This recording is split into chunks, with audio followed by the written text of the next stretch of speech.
listening to the Podcastle. Tweet us at @the_Podcastle, everywhere that podcasts live. Very special guest tonight. We introduce Paloma Estevez. How are you? Doing great. Thanks for having me. Appreciate it. Thanks for being on. Matt DiMarino, old friend as well. Yeah, thanks for having me on. Actually, never met them before. We met on Craigslist earlier today, so it's kind of awkward with everything. But yes, I made sure I was 6 cities over from where you are now, just so I have enough of a buffer. Well, I did put together a little bio, so you guys tell me if this is accurate. But I've known Paloma and Matt. I've met Paloma. She's friends with my wife. Maybe I want to say like 10 years ago at a party you had, like this epic. You used to have these epic parties.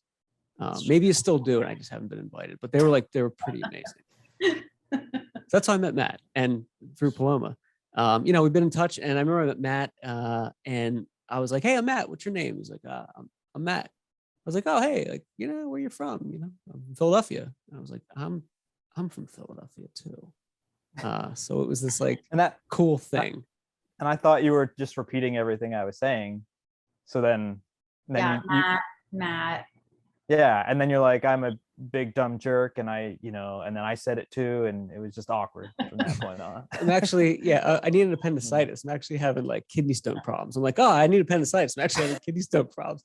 You're like, no, it's not funny. No, it's not funny. And it would just go on all day. But Paloma is a drummer, excellent drummer, I should say, surfer, Reiki Master, an athlete of sorts, and as I said, can throw one hell of a party. Is that accurate? Am I accurate with my bio here? It's pretty accurate. I feel like I should add that now to my bio. Throws one hell of a party. It's not in there. I feel like you should. Yeah.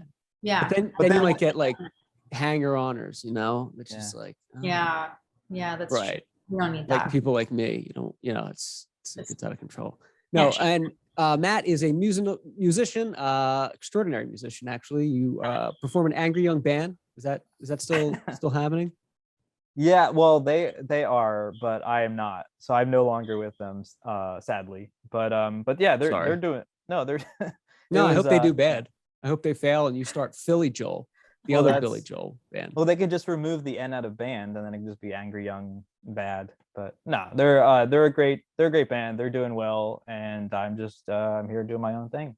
And yeah, and I want to say Paloma has played on a couple of the records that I did when I was in LA, and she is an amazing drummer. That's why I kept hiring her back again, and we did some live stuff too.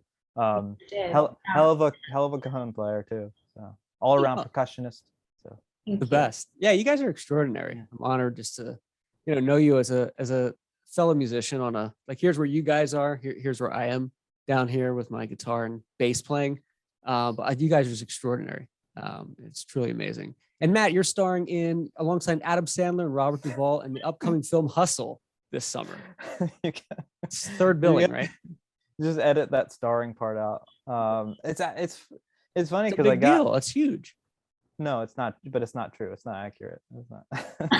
I think it is though. It is. I researched this. You've thoroughly done. I can tell you've thoroughly done. Right.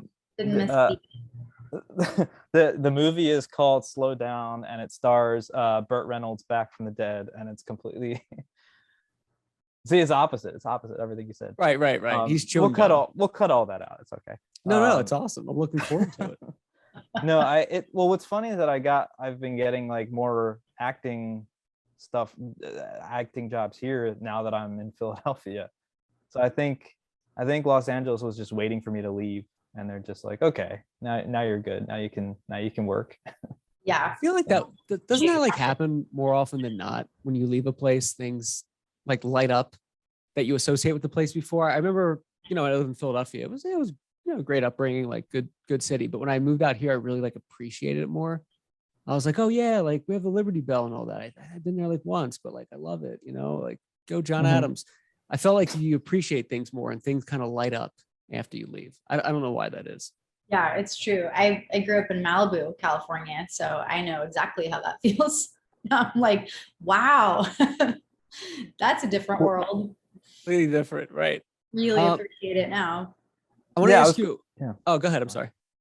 No, I was just going to speak to that because yeah, I mean, like that's one thing I did love about Southern California and like LA, and specifically, it's just that like you could in one day you could be driving through three different quote unquote worlds, you know, like the mountains, the desert, and then the city, you know, Yeah. like so it's just like an amazing place. What was so weird when I, moved out here, like 2009, was how like neighborhoods can change from like one street to another. You could be driving through a neighborhood with like Rolls Royces in the driveway and like gates, and then like a street over, it's like not a good part of town kind of thing. Like Mhm. very quickly, which is we didn't Yeah. really have that like in Pennsylvania. It was, kind of like bunched together. You have to like there was like a, like a progression of how things. But here it's like it blew my mind. It's wild. Yeah.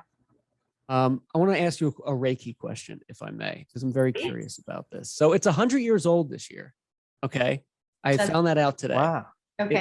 Is that real? Is that Yeah, it true? was founded in 1922, which I had no idea. But like, I read this article recently, and it was saying that more and more people are recommending. Am I saying it right? Reiki? Oh, Yeah.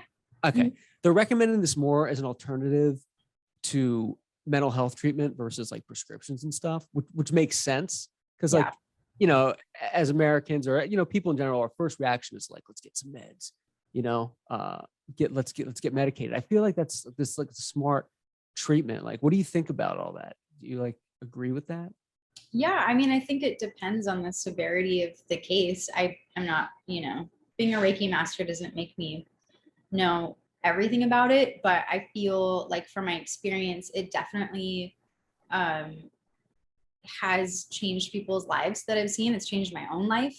In terms of depression and anxiety, it's really, really helpful. It really is. And if you really think about like everything being energy, you're just really molding energy and moving stuff out of the way so that you can get to who you really are is really the basis of Reiki. It's just kind of clearing energy. Yeah, it sounds like a beautiful thing, like I feel like we could all benefit from that.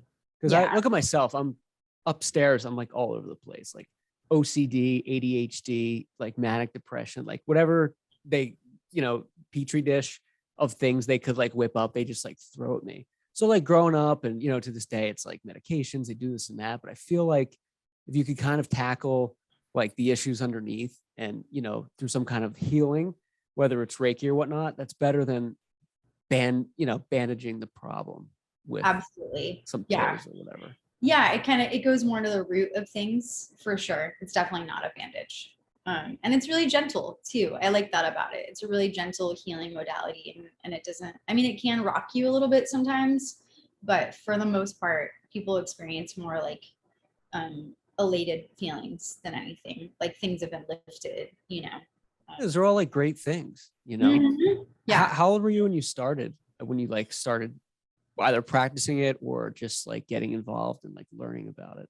Yeah, not too long ago. I think it was in 2015. I started getting into energy work. So I'm still kind of new to it, like 7 years, but I've always That's a lot, felt though. like, yeah, I guess. But I've That's pretty good. I've always felt like since I was a kid, like I've felt energy. I'm a really serious empath. So, Oh, so that's it's awesome. interesting to learn more about like who I am as a person and be like, oh, that's why I feel all this stuff. Cause this is, it's a big part of who I am. And learning to work with it with myself has been probably the biggest gift. Yeah, no, that's a lot. That's like super impressive too. Like to be able to do all that. And when you talk about like energies, you can like if somebody walks in the room with like with bad energy or great energy, feelings of elation. Do you pick up on that right away? Is it like are you in touch with that kind of stuff? Yeah, I mean, I wouldn't necessarily call any energy bad either. Like I really tend to stay away from judging people's energy, but it's like if something isn't like in alignment with me, I can definitely feel it. Yeah, because as opposed to bad energy, maybe just there's something going on with that person that they're giving off some kind of distress. I don't know what the term is, but is that like accurate? Like maybe they're struggling with something. It's not that their energy's bad. They're just going through some shit in their life. Yeah, exactly. I'm just kind of vibrating in a different area in a different way because they're having probably a hard. Isn't that an overthrown term too? Overused term. People are like, oh, they got bad energy. It's like you don't know. You know, Yeah, that's like, oh, his energy's bad. I'm like, you got him for 5 seconds. Yeah. He's fine. No, they're talking about a brand of an energy drink called Bad Energy. His energy's bad. He's got bad energy. They have a whole jug of it. That's a good idea, actually. So do you like, Paloma, do you do, it's funny. Do you do like sessions with people? Like, do people seek you out to be healed? Yeah, I was doing that for a while. In the past couple of years, I'm more focused on music again, but I took kind of an interesting interim in between music projects and focused on that for a little bit. But in the last, like since COVID, I've really just directed it at myself more than anything, which has been the most beautiful experience. That sounds beautiful and amazing too, to have that kind of, to weld that kind of power, have that kind of like magnitude of, you know, that sense of healing, to be able to like weld that towards yourself, especially during the pandemic. I mean, like, I feel like we all could have benefited from that. Yeah. And we all have it within us. Like anyone can do it. So it's not. So you actually can like perform it on yourself, or like, you know, do, wow, that's pretty cool, because It's cool. I don't know if there's like too many things that you can actually do that, like not like procedures, but like, because it strikes me as like, is it almost like similar to acupuncture, like where you're touching on certain, like where like you're hitting certain points or something like that? Yeah, I kind of like that. It's kind of like meditation, really, if anything, like how you can meditate to like calm yourself down.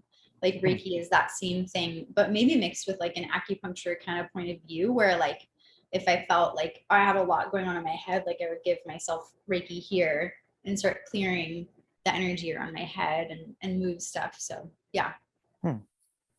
I feel like too, with like in today's day and age where everybody's so busy, and I'm not trying to turn this into like a sociology segment or anything, but like everyone could benefit from just slowing down a little bit, you know, whether it's meditation or Reiki or whatever, like just slowing yourself down. I mean, you wake up, the worst thing you can do is like go right to your phone. And that's what most people do. They like pick up their phone and all of a sudden start like inputting data and information. And it's like, you're just, it's too much. It's just too much. No wonder people get burnt out all the time, you know? Yeah.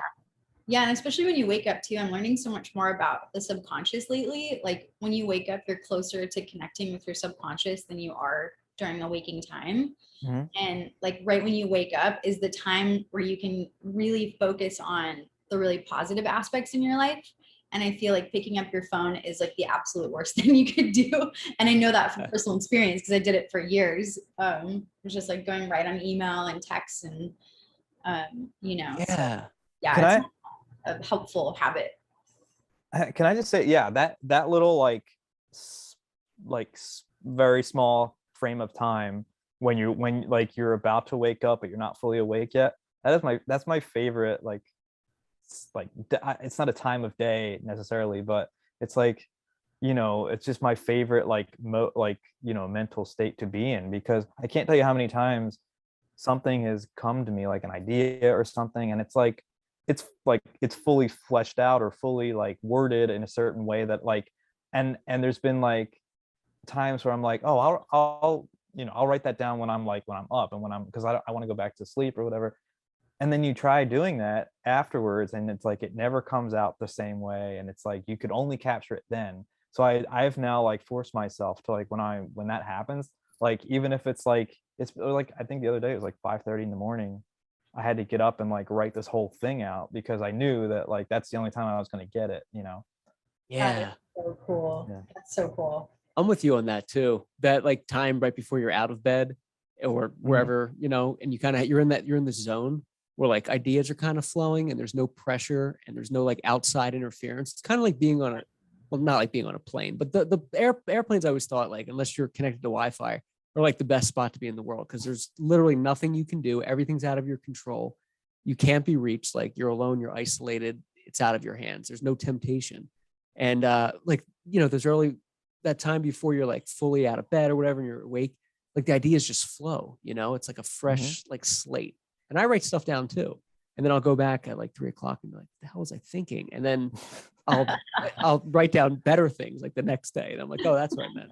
But it's cool. That's part of it. That's part of the like creative process too, is like writing something and then like you might try like changing it or whatever, But if you know, the next time you come back to something, like I've listened to some things that I like recorded like, you know, years ago, like up to 10 years ago. And I finally, because I have a different perspective on it, like different like set of ears on it, like almost literally, because in our bodies have like changed like so many times throughout the years. And then I go back and listen to it. I'm like, oh, that's what that one thing needed. And that's why I couldn't finish the song at the time, you know. And now I can, so now I can like put out a song that I like did a demo of like 10 years ago, and it's got like a different like twist on it, you know, because it's like part of, it's part of like a younger version of me, and then part of like an older version. And I like, that's so like important to remember. I think if you're doing anything creatively, you have to give it time to sit and come back to it a number of times, you know, versus trying to get it right the first time. You know, I just think, I don't know what you guys think about that. That's The so process, yeah.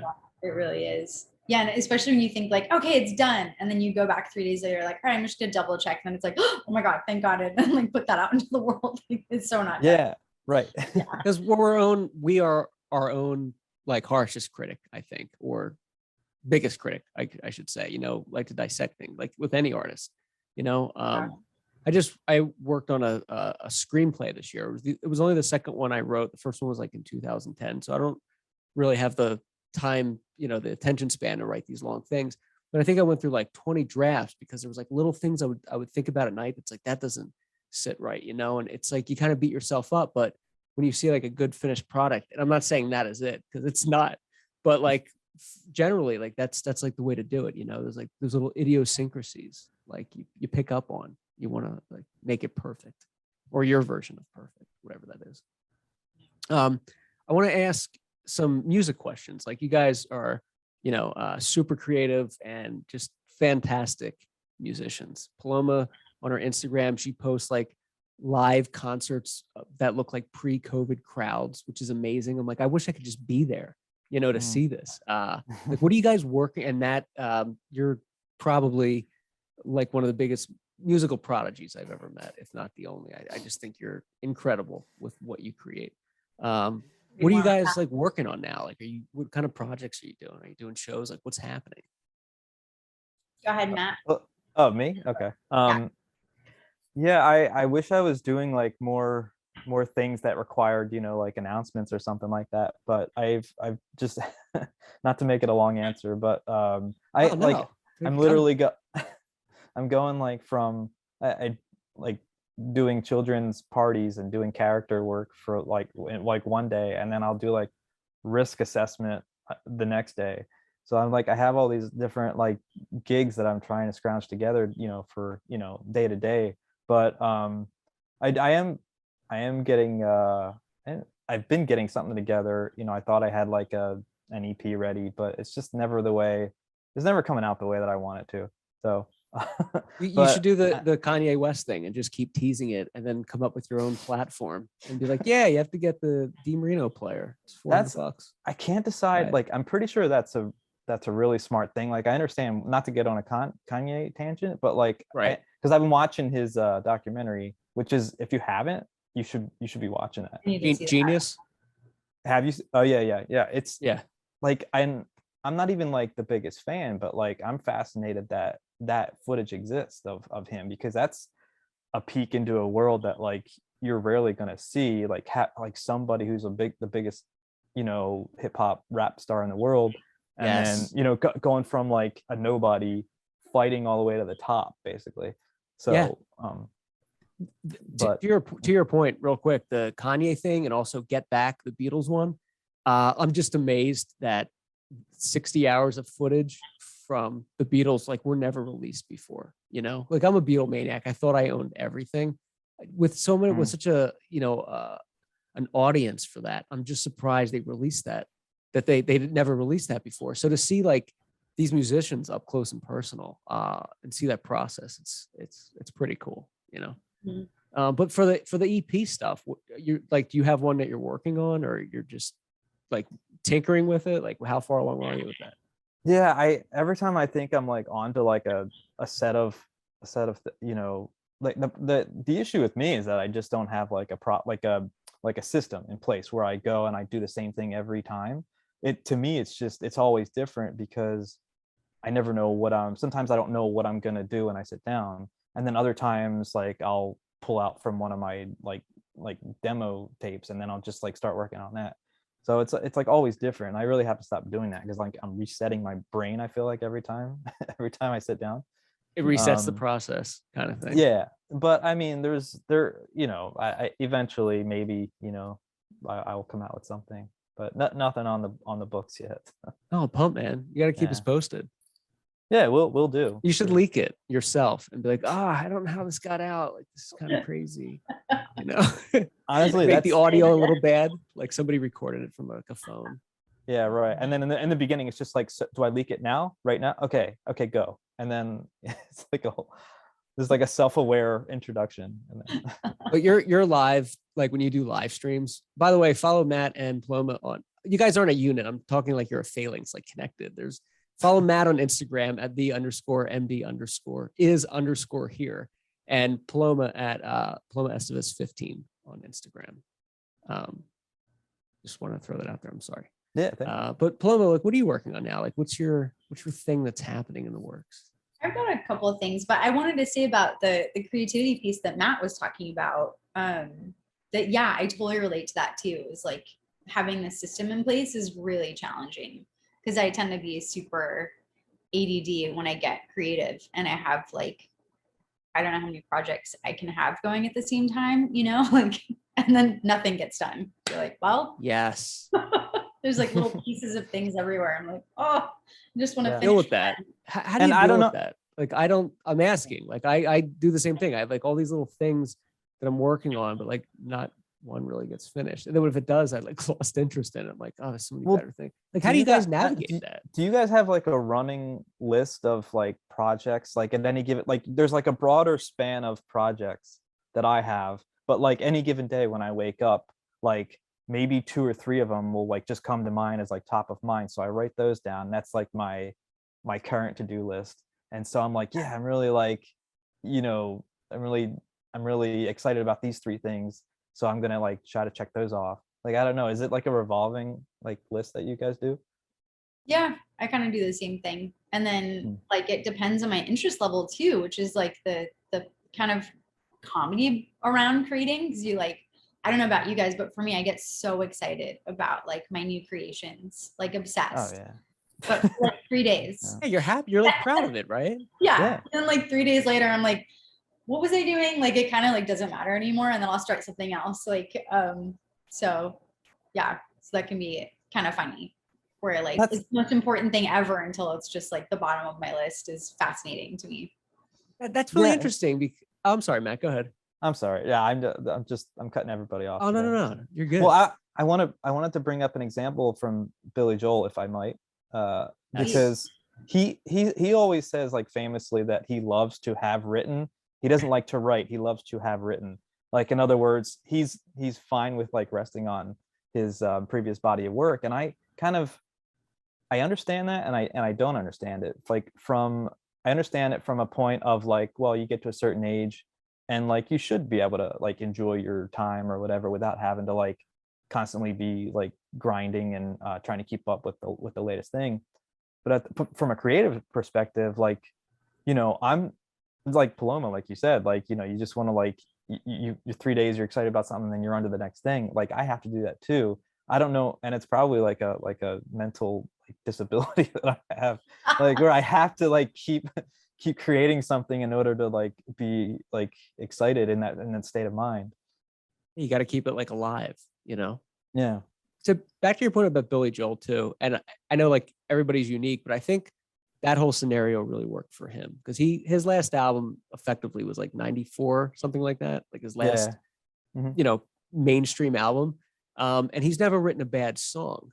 Where you have somebody like Elton John, who's just as famous, who's written just as many great songs, has written a lot of they're bad all bad. ones. They're all bad songs. They're all bad songs because he never stopped. He just releases an album like every year, like maybe, I think they got into a feud and Billy Joel was like, can you stop not stop releasing music or something? And Elton John's like, why don't you write more albums? And I feel like it's different for everybody, but it worked for Joel. That's the most songwritery like fight that I've ever heard. Why don't you write more songs? Why don't you write less songs? Yeah, it was something ridiculous.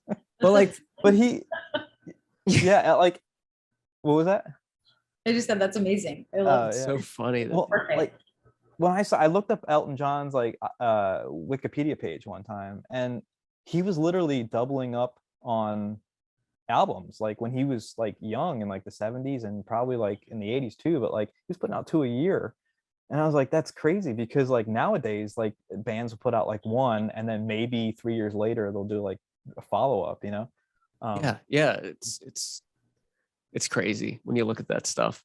Do you guys, okay, so you're both professional musicians, when you record something with other people, and you notice like it's not up to what you would want it to be, but it's not you that's doing it, it's like somebody else, like maybe the guitarist like wasn't hitting it where you wanted him to. Do you hold back a little bit, or do you like want to get it done right and do it again? I'm talking about when it's done, not like when you're listening back. Like if you notice something that was off, are you pretty like regimented about like, yeah, we gotta do this right and go back there? Like how does that work? Other people's Yeah. Oh. Yeah, like you're playing, you're doing a track and you hear it back and you're like, I don't know, like that. Yeah, I think you were kind of off there. Do you hold back, or do you kind of like, make it happen to where you got to redo it, sort of thing? I feel like in my experience, I let people do what they need to do, but with my own performances, I'm like a psycho perfectionist. So yeah. You're a perfectionist, because that like with myself, but other people, I'm like, yeah, that sounds good. Like that's you. Like you can do that. you do you have fun. Meanwhile, they're like out of tune. But yeah, because you're a perfectionist, though, that's like the borderline of like insanity and genius. Like you want it to be done right. Like that's probably why you guys do so well. Like how you want it to sound like, and you get it done. You don't just settle and half-ass it. If someone's out of tune, I will tell them. That's probably where I draw a line there. Like you have to do it. Oh yeah, that's like unacceptable if it's live. Have you ever played a live show and somebody, and you don't have to mention names, or I'm not singling anybody out, but somebody you're playing with kind of sounded like shit, and like you're like, oh, what's going on? Do you ever have to like deal with that kind of situation during a live show? This is where the scandal's coming out now. I know. I'm like, I'm just wondering, because like playing live shows, it's not like a sketch or where you can just like redo it. Like it is what it is. Like, that's why people practice. Like, have you ever had anything happen like that? I used to be like such a psychopath when I was younger with perfectionism that I actually would be like, I would like talk to people after performances, even in like wind ensemble. Yeah, because I didn't practice, because I was such like, I practiced like as much as I possibly could, and then I would be so offended if people showed up and weren't prepared. Yeah, that's your time too, right? That was when I was younger. I feel like the more I've matured, where I'm just like, I feel like the more professional I guess I've gotten, the less I'm in that situation anymore. Thankfully, you know what I mean? Like I'm not really in that environment where I'm like, wow, that person is awful. Like I don't find myself there anymore. Now I'm so grateful that I find myself in situations where I'm like, oh my God, like I'm on stage with people that are so much better than me, like fantastic musicians. And I'm really grateful for that, because I have gone through a lot of what you're talking about over the years. But I think because, and tell me if I'm not right, but because you guys have been doing this for so long, and you're young and you're doing, I sound like an old man. I'm like, you guys are young back in my day. But like you've been doing this for so long and you're so good at what you do, you're probably in such high demand that people want to like have you in their band and they want you to drum for them, and that like they want to do stuff with you. You can be like more selective now, right? Like you can be selective, I should say.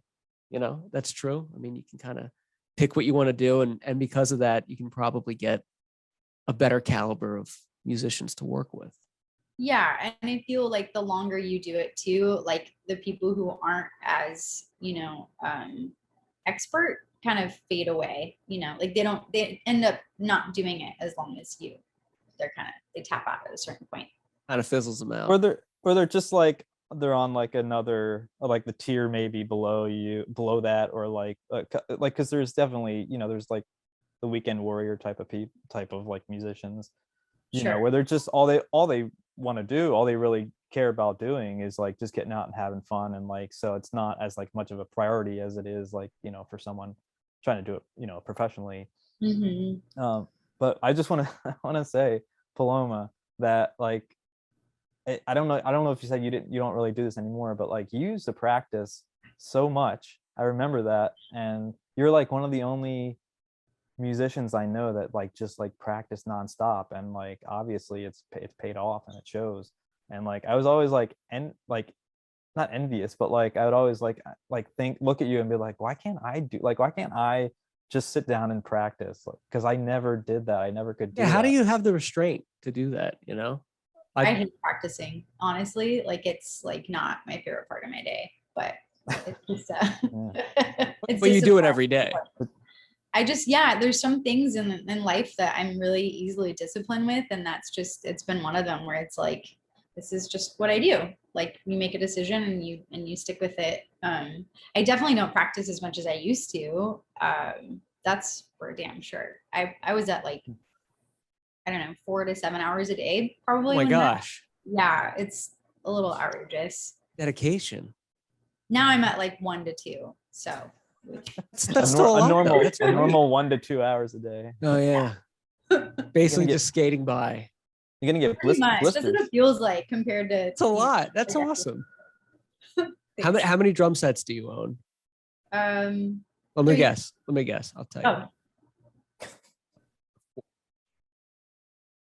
What's your guess? I'm gonna say 4. Oh, 4? You're close. I have 3. Oh, that's a lot. That's a lot of drum sets. Yeah. You just sold one. Yeah. Matt and I just stole one. No, that's a lot of hours to practice. That's amazing. I think a better question is asking a guitar player how many guitars they have. There was like I don't know, like 25. I never get that right. I've spoken to people who are like, how many guitars do you think I have? I'm like, I don't know. It's kind of a weird question. Maybe like 10, and like 42. I'm like, oh, okay. Yeah. And you're off. Like, wait, you just own the Guitar Center down the road, so that doesn't count. Matt, how many guitars do you own? I have two electrics, one like hollow body electric, and then one acoustic. Oh, nice. Like a semi hollow body? Yeah, because like I basically like I was never like a guitar like head, or like like one of those guys, because all I cared about was like hitting all the sounds. So I have a Strat, I have a Les Paul, and I have the hot like the jazz kind of it's a Gretsch hollow body, and then the acoustic, and then I have acoustic, electric, and then so like if I got another guitar, it would be like a Telecaster or something. So like, because I kind of use them as like utility purposes rather than like I like the look of it or whatever, or stuff like that. But that's what's up. That's what you want to do too. I feel like the semi hollow bodies sound pretty good. It's amazing. Those. Yeah, I got it discounted at the aforementioned store, but like I didn't realize after like years later, I was trying to sell it at one point, and the guy flips it over and he's like, oh, what is this? It's got a crack in it. And I was like, no, it doesn't. And I look at it, sure enough, it's got a crack, and it was like the floor model. So I guess that's why it was like on sale. But it sounds fine. Like you can't tell. No, like that's all that matters. A lot of those like secondhand spots that you get guitars from are great too. You always have somebody that has like a great guitar that bought it at one point and just never played, and like years later they don't really know much about it, and they sell it or get rid of it, and like you can score some. I don't know why I'm telling you guys about this. I'm like, if you look for bargains, you can find a good one. Well, you called us youngsters before. I think. No, my mother's a nurse. Okay, she takes care of, she's like home care. She goes to different people's homes and like take care. And there was a gentleman that she took care of for a long time. He recently passed away. He didn't really have any family, so she left her like stuff that he had in his garage and stuff, like she didn't know anybody. And in there was a 1962 Gibson Les Paul in like fairly good shape. So it's like, Mom, he doesn't know this was like it's a really great guitar. It's like, oh, like he doesn't, is it worth anything? And I'm like, yeah, like people, some people just don't know. They don't know like what they have. So it's pretty cool if you like look around. I want to ask you guys, I have a bunch of questions here, but I know I've wasted enough of your time. But okay. Best show. I have another podcast to get to, so let's yeah, me too. Yeah. You guys are doing your own podcast after this, and I'm like, can I come? And you're like, no. Isn't it dinner time? It's like dinner time where you guys are, or past dinner, a little past dinner time. Paloma, why are there like 50 people in the background? Is there a party tonight? No, Matt, I'm not. It's it's a little no big deal. It's just a couple people. they're Reiki patients, but they're not patients. They would just be people. But I gotta go. I wanted to ask you guys, what's like the best show? I know this is such a overused question, but if you had to pick like the best show and worst show you've ever done, like what's like a highlight of one of your live shows? Paloma. Damn it. Besides the Universal Bar and Grill, which I saw you play at once, and you nailed it. No, I'm serious. It was awesome. I did? You saw me play there? I did indeed. It was like, it was a long time ago. It was like 2010. Who was it playing with? Wow. Do you remember? I don't remember. I will remember it. I definitely remember it. It's tucked away somewhere. Tap This? Was it Tap This? The Spinal Yes, Tap? that's what it was. That's exactly what it was. Oh my God. Yes. Wow, Tap This. It was awesome. Are they still around? Are they still together?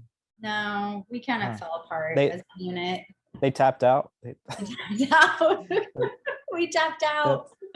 That's I haven't heard that name in a long time. Like Universal Bar and Grill. I remember. Is that still around? Is that It's still around. Yeah, it made Wow. it through the pandemic and everything. That's amazing. Yeah. Yeah, that's gotta be one of my favorite bands I've ever been a part of. I don't know about shows, Matt. That's a really tough question. I saw you at the Viper Room too. Oh, cool. That was it too. That was cool. Yeah. That's where I met Dylan, I think. Okay. Oh, was I playing with Dylan? No, I think he was just there as like a fan, like Okay. a friend. Like he was like there, and that's where I met him. But yeah, that was cool. It was a good time. Okay. Nobody cares. I'm just like, yeah, I saw you once. Like we were hanging out at a place, and there was like a guy there, and you're like, great questions, Matt. End of interview. No, but no, like that's a tough question. But do you guys have any like highlights you can think of, or something that like really stands out as like an incredible performance? Yeah, I feel like in terms of like when I try and remember my shows, I've gotten to the point now, which is such a blessing. And I hope this doesn't sound like rude coming out, but like I'll get to a venue now and I'll be like, God, this feels like familiar. I'm like, oh, I played here. Like that's where I'm at now. So I'm like, God, I'm like thinking through like so many shows, which is I'm so grateful for. Yeah, that's a good like thing to have. Yeah, it's a really good quality problem where I'm like, oh yeah, I think, yeah, I've totally been here, but it takes a minute. Yeah, I think probably one of my favorite bragging rights is I played a show. It was kind of like a Slash and Friends show on a rooftop in Cabo San Lucas. And I'm not sure if it was the show or if it was the sound check that was like one of the more exciting moments of my life. But we were, I think it was the sound check playing the Slash. And so we're like about to rehearse and I think I maybe counted off the song and he's like, is his back to me. And then I count 1, 2, 3, 4, and he turns around and he looks at me and we just start fucking playing together. And I was like, oh my God, like I did not expect that at all. And I'm losing my mind, right? And I feel like the smallest kid that's like at Disneyland, just I couldn't believe it. Played the whole song together like that, like just totally jamming. And it was like one of the coolest moments I've ever experienced. Oh my gosh. Mhm. That's insane. It was insane. Yeah, what do you do in that situation? The show was awesome too. It wasn't like as vibey, but we definitely like grooved together on a bunch of songs. So amazing. Cool. Yeah. Yeah. Is that like, I mean, like when you're doing sound check or something, there's no pressure or anything, and you're just like uninhibited, like you're just like, let's do whatever. And then the show like officially started, and you're like, okay, we need to like restrain it a little bit, reel it in. And so I feel like it's like it never works as well as like, the sound check or whatever. But that's so cool. He must have a thing with like rooftop, like Slash, like, because I have this vague memory of like I didn't talk to him or anything, but he was like there on a rooftop at like this like promo party for something, and I was there as like a guest of somebody that I knew, but that's the second Slash rooftop story I've heard. Well, I've never played with Slash, but I did have my tires slashed while parked on a rooftop once. So kind of the same. No, I don't know what I would do in that situation, like having somebody like that like playing with them. It's like that's incredible. In Mexico too, really, really cool. Unforgettable for sure. And then probably now that I'm thinking about it, my worst performance ever, I was in like middle school or high school, and I was playing trombone, just my first instrument. And I think I was in the jazz band. You're on like these risers, right? And the trombones are in the middle section. It's the saxophones, trombones, then trumpets are behind you. And it was in the middle of the song, the trumpet player behind me like fumbled with something, and it was like, it was kind of a quiet moment really in the set, and the music stand went boom and hit me like really hard in the back of the head while I was playing. Oh my God. That's terrible. That was awful. And I was so shy, and I was so freaking embarrassed when I was a kiddo, like over the smallest thing. And I remember I turned like bright red, and I tried not to cry, but it was like one of those moments I will never forget. That's awful. It was so embarrassing, and it hurt really bad. And it just like fell all over the place. And stupid kid. Oh my God. Terrible. Is that's embarrassing. I'm sorry that happened. And it hurt. That's wild. Yeah. Yeah. I was gonna say, I hope there's like no like video, like no like home video of that, like in that moment. I hope there is. Right. I love that you play the trombone. I want all my like embarrassing moments to like just go away, not be recorded. But... That's a yeah, good that point. is cool. I didn't know you played trombone. That's cool. Yeah. What about you, Matthew? You have something that stands out? That was like I can't highlight. I can't top those stories. Those are good. It's tough act to follow. I like in general, I don't think I've played, like I'm not as prolifically a like performer as you are, Paloma. But like this is gonna get sad, but like the worst gig, the worst show that I did was like my birthday, and I don't think I like purposely scheduled it that way, but I was like, oh, it's my birthday, and sure enough, I can get some of my friends to come out and see me. And I show up and nobody came. 0 people came. Oh no. And so, that's so sad. Right? I know. What birthday was it? Well, I was like in my 20s, I think. Okay. All right. Yeah. I was so like I'm past the point of crying, but I still probably cried on the way home. Well, yeah. But that wasn't the worst. The worst part was that the promoter, I don't even know or no, not promoter, but like the booking guy comes over to me and he's like, I'm gonna have to charge you for this, right? What an ass. So I think I ended up paying like $200 for this like show, but that was like an eye-opening moment for me, because I was like, I finally was like, why would I like why would I like purposely just like put on these shows if like only like let's say 5 people show up even.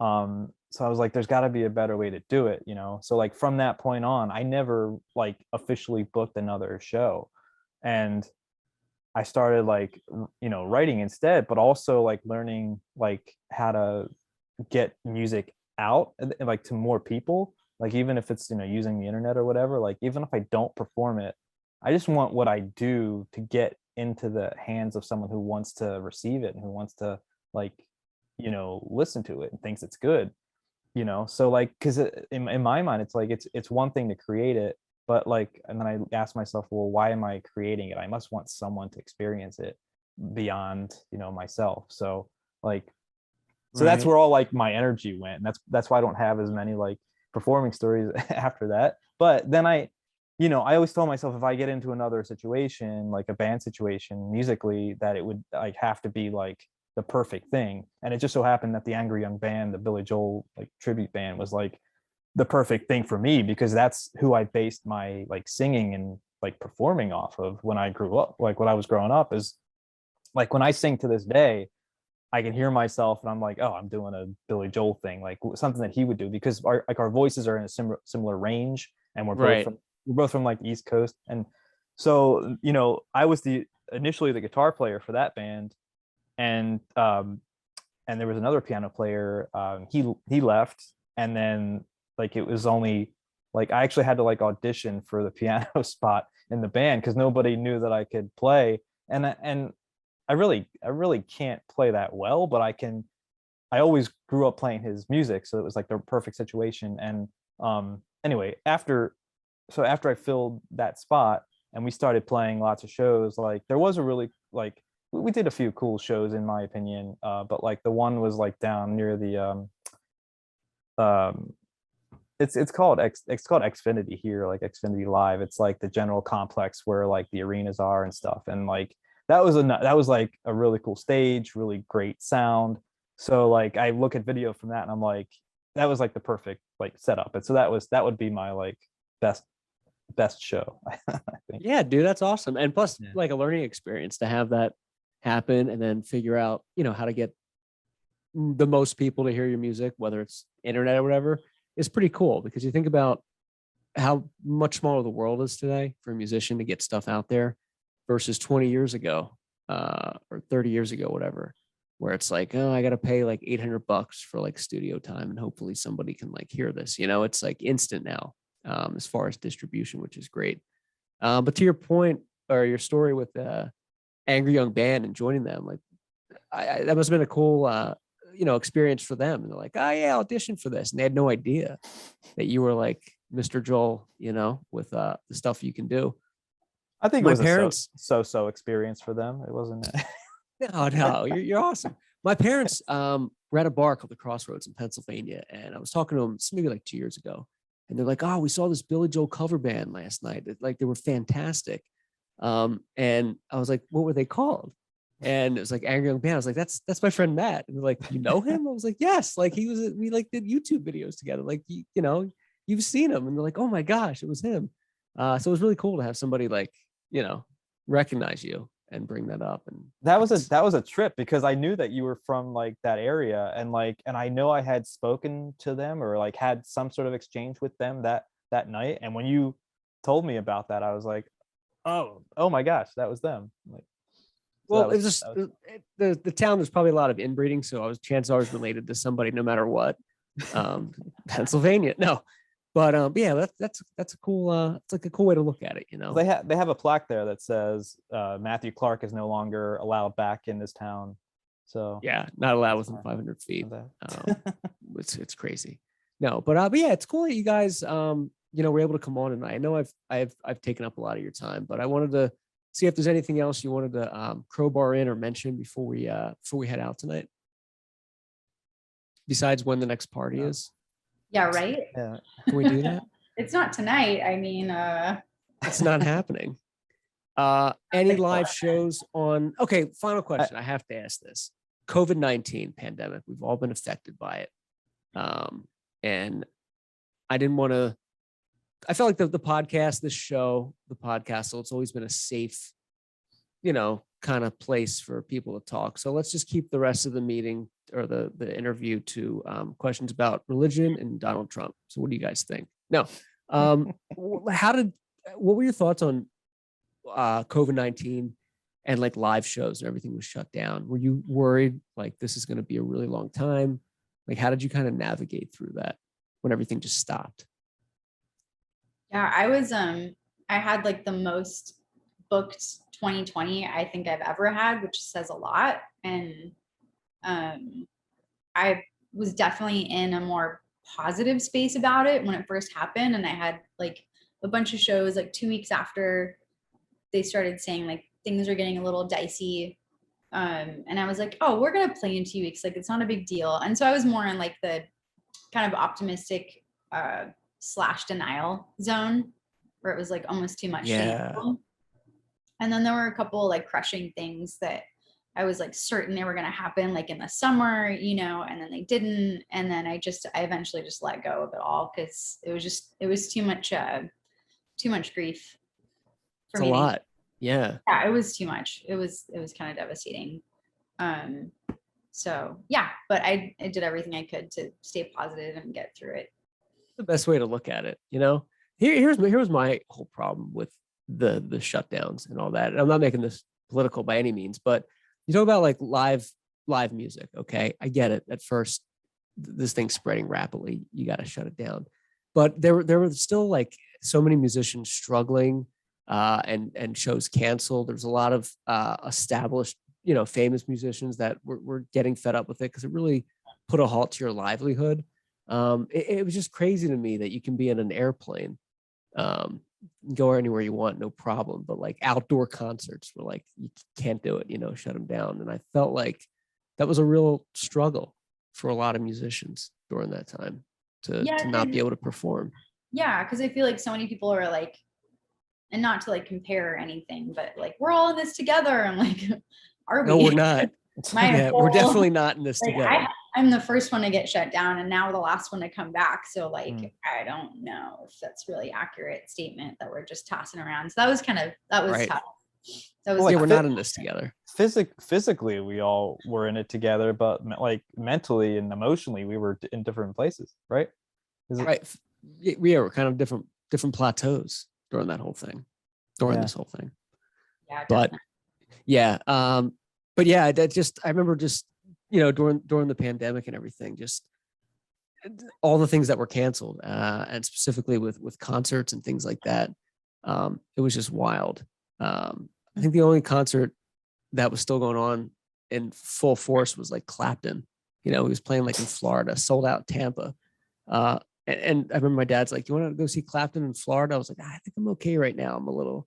It was like pretty early on. It was kind of wild. I was like, I'm a little afraid. Was he just like playing like a loop in Florida? Like, because that's probably one of the only places. It was like Louisiana, Florida, back and forth. But yeah. But anyway, can I let me just do one more thing because I had the surprise. Please. I forgot. Probably not even a surprise. I don't know. What is that? This is the picture from the first night that we met. Wait. Oh, back it up a little bit. Let's see. It's just a block. I know. Wait, why is it doing? Oh, I know why it's doing that because it's like the ring. All our faces are. Oh, I see it. I think I can get it in there somewhere.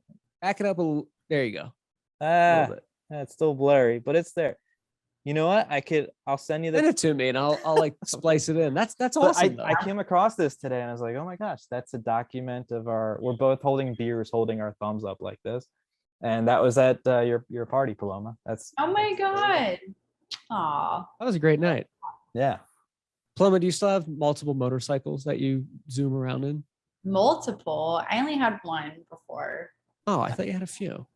I wish. Do you still ride? No, I sold my bike a couple of years ago. Yeah. I thought that was cool. You know, I remember when I first met you, you're like, yeah, I have a motorcycle. I had nothing to bring to the table. So I was like, I like to jet ski or something stupid. Like that's the motorcycle of the water of the. yeah, it's the motorcycle of the water.